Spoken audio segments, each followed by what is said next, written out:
the coincidence or conspiracy challenge. In this challenge, I will state 3 separate, factual scenarios. They will be just that. Fact-based events or situations, with sources for proof. So, your job is not to decide whether the scenario is true or not, but to decide whether the scenario is a mere coincidence, or if it sounds like part of a conspiracy. Are you ready to be shocked? Scenario 1. Transparency. And when we are negotiating for that plan, we are going to have C-SPAN on, and you will see who's compromising the American people's interests. In bringing all parties together, not negotiating behind closed doors, but bringing all parties together and broadcasting those negotiations on C-SPAN so that the American people can see what the choices are. If other people have good ideas, Republicans, Democrats, I want to listen to them. But here's the difference. I'm going to do it all on C-SPAN. Here's the only thing, though. I'm going to do it on C-SPAN. We're going to do it publicly so that you can watch to see what is your congressman doing, what is your senator doing. Are your representatives looking after your interests when it comes to health care? We should have negotiations about the need for a health care plan for all Americans. We should have those negotiations in public on C-SPAN. We'll have the negotiations televised on C-SPAN so that people can see who is making arguments on behalf of their constituents. I'll make our government open and transparent so that anyone can ensure that our business is the people's business. Justice Louis Brandeis once said, "Sunlight is the greatest disinfectant." And as president, I'm going to make it impossible for congressmen or lobbyists to slip pork barrel projects or corporate welfare into laws when no one's looking, because when I'm president, meetings where laws are written will be more open to the public, no more secrecy. That's a commitment I make to you as president.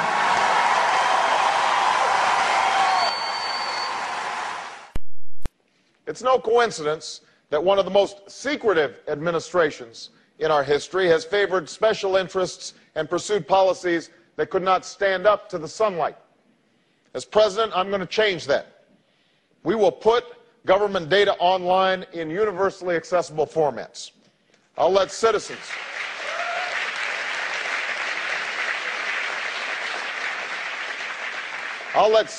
track federal grants, contracts, earmarks, and lobbying contracts. I'll let you participate in government forums, ask questions in real time, offer suggestions that will be reviewed before decisions are made, and let you comment on legislation before it is signed. The way to make government responsible is to hold it accountable. And the way to make government accountable is make it transparent so that the American people can know exactly what decisions are being made, how they're being made, and whether their interests are being well served. For a long time now, there's been too much secrecy in this city. The old rules said that if there was a defensible argument for not disclosing something to the American people, then it should not be disclosed. That era is now over. This administration stands on the side not of those who seek to withhold information, but those who seek to make it known. I will also hold myself, as president, to a new standard of openness. Information will not be withheld just because I say so. Let me say it as simply as I can. Transparency and the rule of law will be the touchstones of this presidency. I will never hide the truth because it's uncomfortable.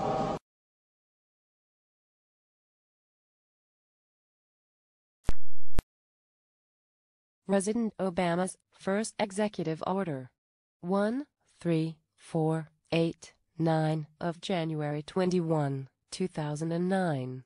Coincidentally also on his first day in office. By President of the United States. Presidential records. The first thing Obama did when he got into office. Yes, the very first thing was to seal all of his records. Didn't I hear over and over and over again Obama saying that he wanted transparency? Then why does he currently have all the following records sealed? Original, vault copy birth certificate. Not released. Certificate of live birth. Released and is counterfeit. Obama/Dunham marriage license. Not released. Obama/Dunham divorce.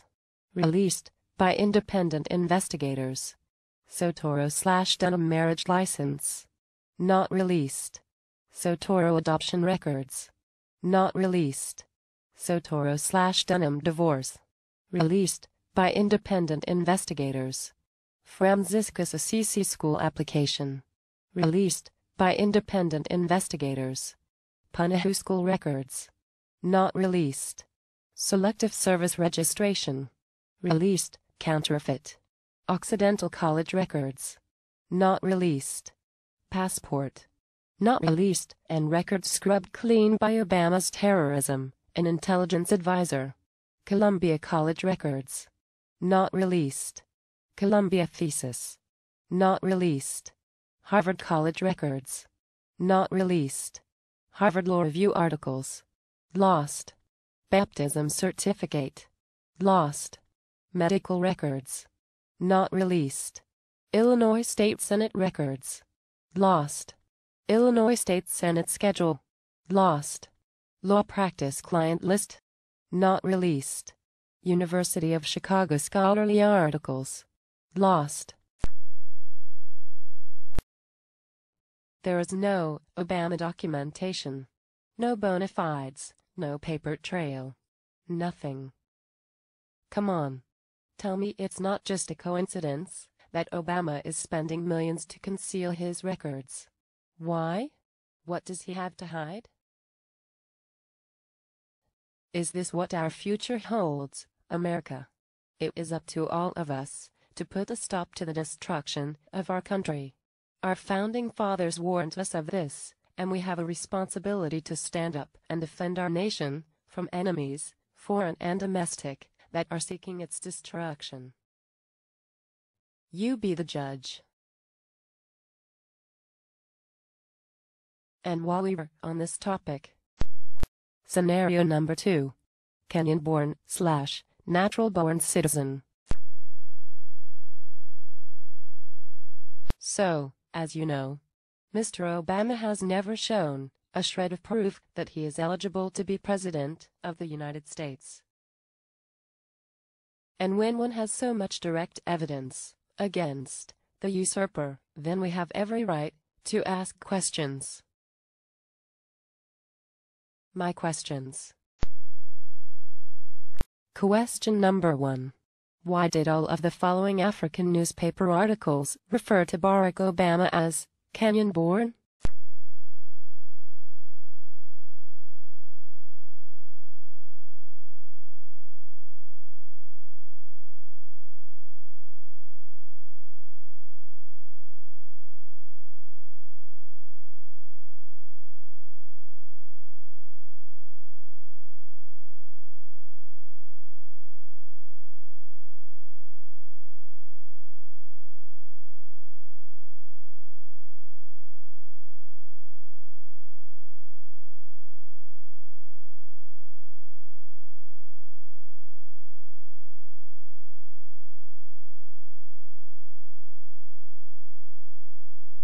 Is it just a coincidence that all these African newspapers seem to know where Obama was born? And more of a coincidence that all of these articles have since been scrubbed by Obama. After I got snapshots, of course. Question number 2. Why on earth is Michelle Obama referring to Kenya as Barack's home country? On April 3, 2008, while giving a speech on AIDS and health care to a delegation of gay, lesbian, bisexual and transgender Democrats, Michelle Obama describes Kenya as Obama's home country. Barack has led by example. When we took our trip to Africa and visited his home country in Kenya, we took a public HIV test. And question number 3. Why does the Kenyan ambassador to the United States also say President Obama was born in Kenya? The evidence is overwhelming. On November 6, 2008, the Mike in the Morning show, on WRIF radio in Detroit, Michigan, called the Kenyan embassy and spoke to the Kenyan ambassador to the United States, Peter Ogego. Well, listen, we want to congratulate you on Barack Obama, our new president, and you must be very proud. We are. Yes. We really are. We're also proud of the U.S. For having made history as well. Hey, one more quick question. Our President-elect Obama's birthplace over in Kenya, is that going to be a national spot to go visit where he was born? It's already an attraction. Okay. His paternal grandmother is still alive, and but his birthplace, they'll put up a marker there. It will depend on the government. It's already well known, as I said. Yeah. Are all these people wrong? Are they all lying? You be the judge. Scenario number 3. Is the Kenyan parliament trying to get the truth out, or do they just not realize how dumb America really is? Why is the Kenyan parliament stating in their government minutes that Obama is a son of the soil of this country, and that he is not a Native American? To look at the Kenyan Hansard and check out these shocking minutes, you can go to the following link and click on the Hansard heading. http://www.parliament.go.ke. The link is also in the video description below the video and will open in a separate window.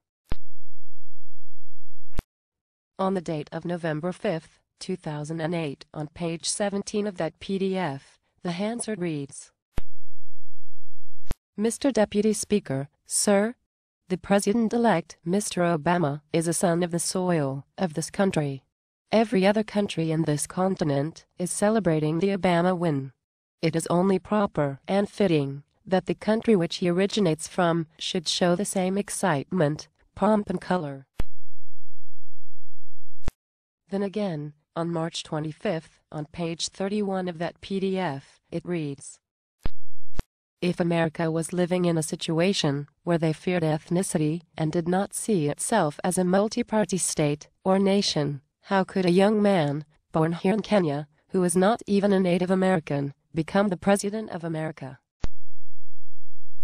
It's pretty disturbing that the rest of the world knows that Obama is not eligible to be President of the United States, yet America's own people have no clue.